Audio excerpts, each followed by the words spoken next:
மதுரை மாவட்டம் தீர்த்தக்காடு பட்டியலின மக்களின் நில உரிமை தொடர்பாக தேசிய தாழ்த்தப்பட்டோர் ஆணையம் மாவட்ட ஆட்சியருக்கு இரண்டாம் முறையாக நோட்டீஸ் அனுப்பி 7 நாட்களுக்குள் உரிய விளக்கம் அளிக்க வேண்டும் என உத்தரவு பிறப்பித்துள்ளது. இதுகுறித்த கூடுதல் விவரங்களை நமது செய்தியாளர் ஹரிகிருஷ்ணன் வழங்க கேட்கலாம். ஹரிகிருஷ்ணன், அவர்களுடைய கோரிக்கைகள் என்னவாக இருக்கிறது? இந்த நோட்டீஸில் என்ன குறிப்பிடப்பட்டிருக்கிறது? விவரங்களை சொல்லுங்க. மதுரை மையப்பகுதியில் தீர்த்தக்காடு அமைந்திருக்கிறது. இந்த தீர்த்தக்காடு பகுதியில் பட்டியலிட்ட மக்கள் ஏராளமாக குடும்பத்துடன் வசித்து வருகிறார்கள்.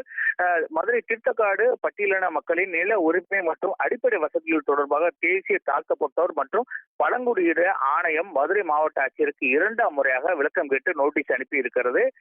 மார்ச் 13ஆம் தேதி முதல் முறையாக நோட்டீஸ் அனுப்பிய நிலையில தற்போது ஆணையம் முறையாக நோட்டீஸ் அனுப்பி 7 நாட்களுக்குள் உரிய விளக்கம் அளிக்க வேண்டும் என உத்தரவு பிறப்பித்துள்ளது.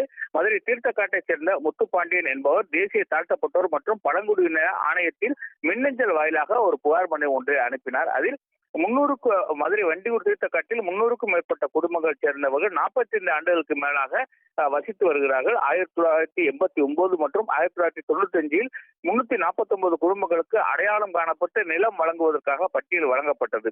பல ஆண்டுகள் கடந்தாலும் மக்களுக்கு நிலங்கள் முழுமையாக வழங்கப்படவில்லை.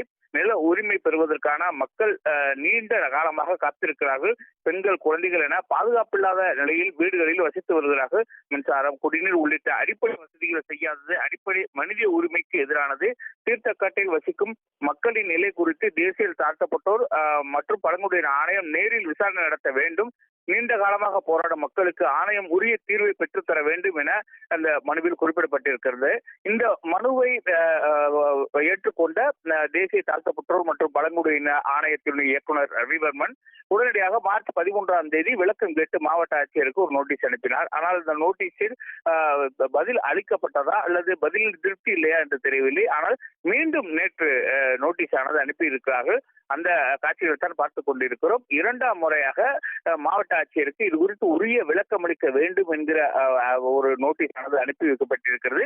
இந்த நோட்டீஸ் கிடைக்கப்பட்ட 7 நாட்களுக்குள் உரிய விளக்கம் அளிக்க வேண்டும் என இயக்குனர் ரவிவர்மன் தனது மின்னஞ்சல் வாயிலாக அவர் மாவட்ட ஆட்சியருக்கு உத்தரவு பிறப்பித்திருக்கிறார். ஏற்கனவே நியூஸ் 7 தமிழ் வாயிலாக தீர்த்தக்காடு மக்களின் பிரச்சனைகள் குறித்து பெருஞ்செய்தியாக நாம் வெளியிட்டிருந்தோம். தொடர்ந்து அவர்களுக்காக களத்தில் நின்று செய்திகளை வெளியிட்டு வருகிறோம். அதன் தொடர்ச்சியாக கூட நேற்று மின்சாரம் வழங்குவதற்காக முதல் 5 வீடுகளுக்கு தற்போது இருக்கக்கூடிய இந்த பட்டா பெற்ற ஈப்பட்டா பெற்ற 68 வீடுகளில் 5 வீடுகளுக்கு மின்சாரம் வழங்குவதற்கு மின்சார வாரியம் அதற்கான முதல் நடவடிக்கையில் எடுத்திருக்கிறது. மின் கம்பங்களை நடும் பணியில் ஈடுபட்டு வருகிறது. இந்த நிலையிலே ஏற்கனவே அவர்கள் தேசிய தாழ்த்தப்பட்டோர் ஆணையத்தில் தெரிவித்த புகாரின் அடிப்படையிலே தற்போது ஆணையம் மாவட்ட ஆட்சியருக்கு விளக்கம் கேட்டு நோட்டீஸ் அனுப்பி இருக்கிறது. இந்த நோட்டீஸ் கிடைக்கப்பெற்ற 7 நாட்களுக்குள் விளக்கம் அளிக்க வேண்டும் என தெரிவிக்கப்பட்டிருக்கிறது. மாவட்ட ஆட்சியர் அளிக்கும் விளக்கத்தை விளக்கத்தின் அடிப்படையில் அடுத்த கட்ட நடவடிக்கையில் ஆணையம் ஈடுபடும் என தெரிகிறது. யுவராணி, விவரங்களுக்கு நன்றி ஹரிகிருஷ்ணன்.